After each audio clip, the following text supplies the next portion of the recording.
Good evening, Cubs. Before our story begins, I would like to once again thank the artist who did this wonderful picture for me, Kunsthoff. Thank you. I might do different pictures for different themes eventually, but for now I'll continue using this one. Again, thank you, Kunsthoff, for the picture. And tonight, dear Cubs, a rather horrifying story, especially for those of you who are deep sleepers. The Premature Burial. Again by Edgar, though. One of the wildest and most horrible tales ever told keep our attention simply because they're true. We listen excitedly to tales such as those about the devastating earthquake in Lisbon, about the plague of London, or about the smothering of 123 prisoners in that dungeon known as the Black Hole of Calcutta. If these stories had been invented by someone, they would be merely disgusting, not interesting. As my brief list above shows, there are many cruel ways that humans can suffer and die. But being buried alive is, beyond question, the most terrible of these tragedies. We have a direct testimony from medical experts and ordinary experience to prove that a vast number of live burials have actually taken place. One occurred recently in Baltimore. The wife of one of the city's most respectable citizens, a well-known lawyer and congressman, was seized by an illness that baffled her doctors. After much suffering, she died, or appeared to have died. Her face was pinched and sunken, her lips had a marble pallor, her eyes were lusterless, and she gave off no body heat. For 3 days the body was preserved unburied, during which time it became stony and rigid. The funeral was sped up because she appeared to be decomposing. The lady was buried in her family vault, but the body was left undisturbed for 3 years. At the end of that time, the vault was opened by some workers for repairs. The husband personally unlocked the door, and what a shock waited for him when it swung open. Some object in white clothing fell rattling into his arms. It was the skeleton of his wife in her burial shroud. A careful investigation discovered that she had been revived within 2 days of her entombment. The struggles within the coffin caused it to fall off its ledge, break open, and allow her to escape. She apparently used a large fragment of the broken coffin to bang on the iron door in order to get someone's attention. While thus occupied, she must have fainted or died of sheer terror, and falling, her shroud became entangled on some of the ironwork inside the tomb. Thus she remained, and as thus she rotted away. In the year 1810, another famous case of living burial happened in France. The heroine of our story is the Mademoiselle Victorine Leforcade, a beautiful, rich young woman from a wealthy family. Among her numerous suitors was Julian Bossuet, a poor journalist from Paris. He was amiable and talented. She seemed to really love him, but she rejected him and instead married Monsieur Renel. a famous banker and diplomat. After the marriage, however, Renaud neglected and abused his wife. After passing several wretched years with him, she died, or at least her condition looked very much like death. She was not buried in the family vault, but in an ordinary grave. Broussette, the journalist, was still in love with her and decided to dig up her body in order to gain a treasured lock of her hair. Sicko. At midnight, he unearthed the coffin, opened it, and was in the act of cutting the hair when his beloved's eyes opened.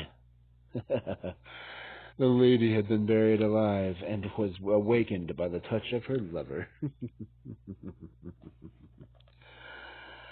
He carried her frantically back to his lodgings and gradually nursed her back to health. Rather than return to her cruel husband, she fled with Broussette to America, and there she married him. 20 years later, the lady and her new husband returned to France. Believing that time had greatly changed their appearance, both assumed they would be unrecognizable. They were mistaken, though, because Monsieur Renaud did recognize her. He had made claim to her as his wife. She resisted that claim. However, a judge agreed with her. In almost every graveyard, there can be found skeletons in strange positions that suggest a struggle rather after burial. It is a fearful sight, and an even more fearful fate. Few terrors are more horrible to think about than being buried alive. It is awful. The unendurable oppression of the lungs, the stifling fumes of damp earth, the clinging of the death garments, the rigid embrace of the narrow coffin, the blackness of an absolute night, and the presence of death all around. What an even greater torment to know that just a few feet above lie grass and fresh air, and friends above that would fly to your help if only they knew your peril. What I now have to tell you is my own actual knowledge of being buried alive. For several years, I had suffered attacks of an unusual disorder that doctors called catalepsy. The causes of this disorder are still mysterious, but its effects on the victim are not. Sometimes the patient lies in a kind of stupor. He is senseless and motionless, but the heartbeat is still noticeable. Some traces of warmth remain, and a slight breath can be detected. This trance can last for weeks, even months. Then suddenly the patient will awaken and soon recover perfect awareness.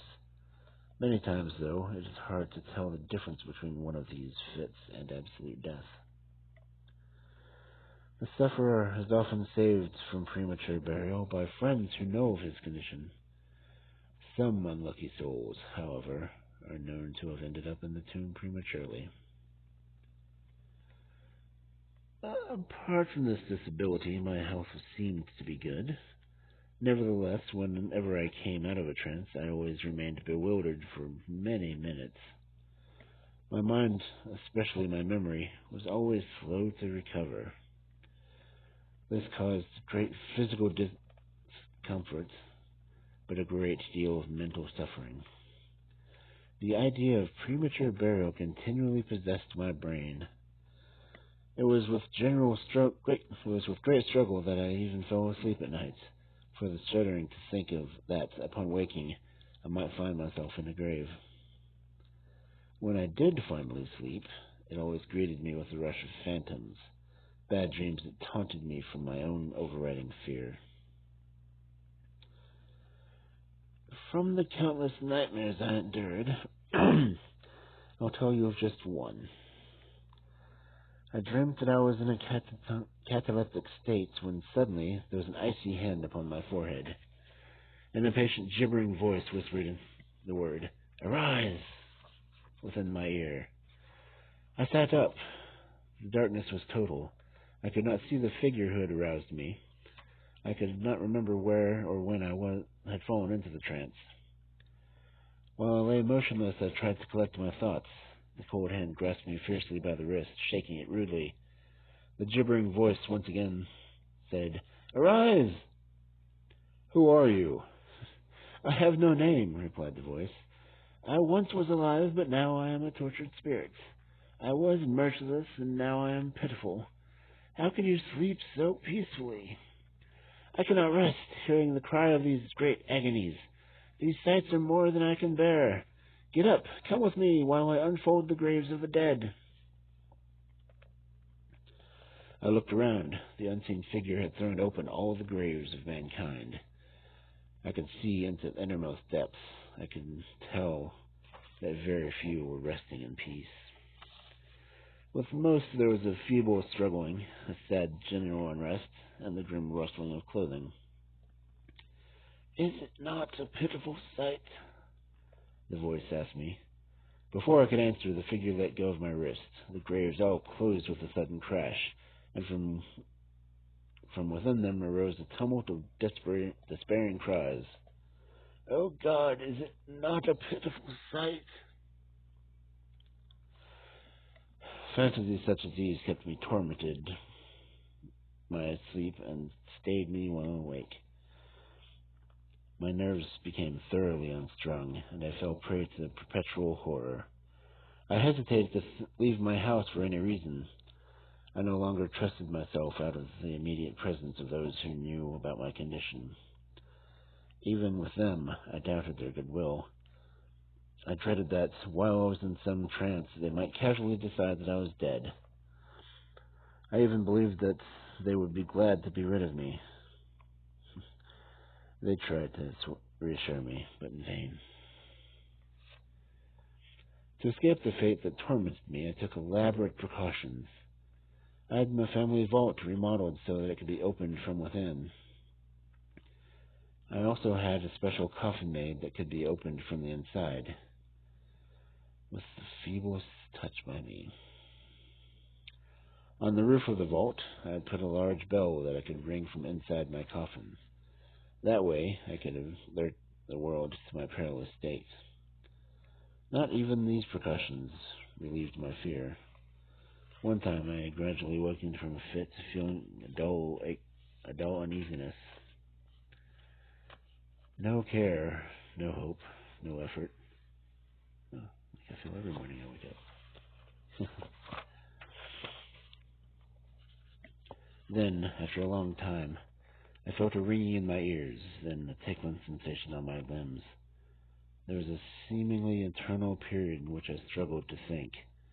I briefly sank into nothingness, but then recovered suddenly.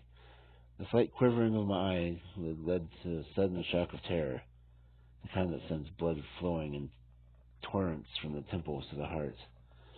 I struggled to think, believing that I had a cataleptic fit, and that I was overwhelmed by my chief fear. I couldn't summon the courage to move for several minutes, fearing the worst. I finally opened my eyes. I knew that the fit was over, and that I would soon be able to see. But it was dark, darker than any night. I tried to shriek, but my lips and tongue were dry. No voice came out of my lungs, which felt oppressed by a weight of some huge mountain. I could tell that I lay upon some hard surface in a narrow room. I now violently threw my arms about, and they struck wood surface about 6 inches above me. I could no longer doubt that I was in a coffin at last. Amid this memory, I gained hope, thinking of the precautions I had taken. One by one, however, they failed me. I could feel no bell rope. When I tried to push open the coffin lid, it stuck fast. Now I despaired, for I noticed, for the first time, the strong odor of moist earth. The conclusion was irresistible. I was not inside my family vault. I had somehow fallen into a trance around strangers, and they had mistakenly buried me alive. As this realization found itself on me, I once again struggled to cry aloud. This time I succeeded. A long, wild, continuous shriek echoed through the depths of the earth. "Hello! Hello there!" a gruff voice called out. "What in the world is the matter now?" said another. "Stop that!" said yet another. I was rudely seized and shaken for several minutes by a group of rough-looking individuals. Their efforts helped me regain full possession of my memory.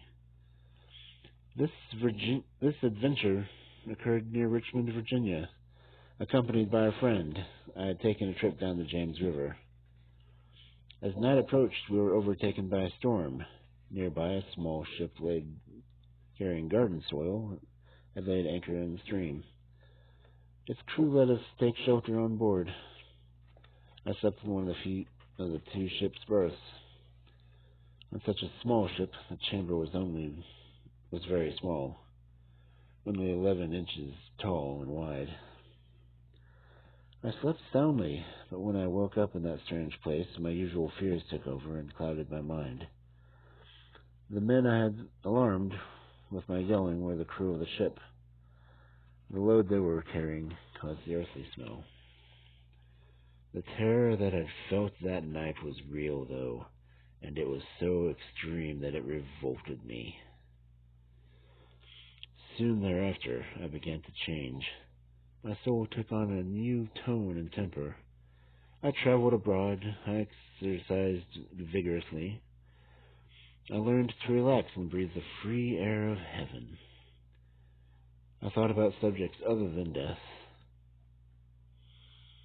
In short, I became a new man and lived a new kind of life.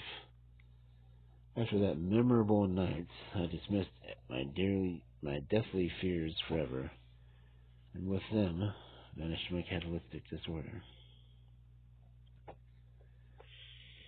All right, cubs. It is surely well past your bedtime. So why don't you crawl into your beds, cover up, drift off to sleep, and wake up to see your ceiling or your sky, because as someone told me once, it's better to wake up seeing the sky than to wake up pushing daisies.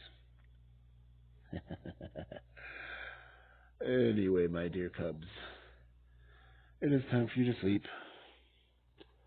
So I will once again thank Kunstwolf for the artwork. And to all my lovely cubs out there, good night. I hope you have pleasant dreams.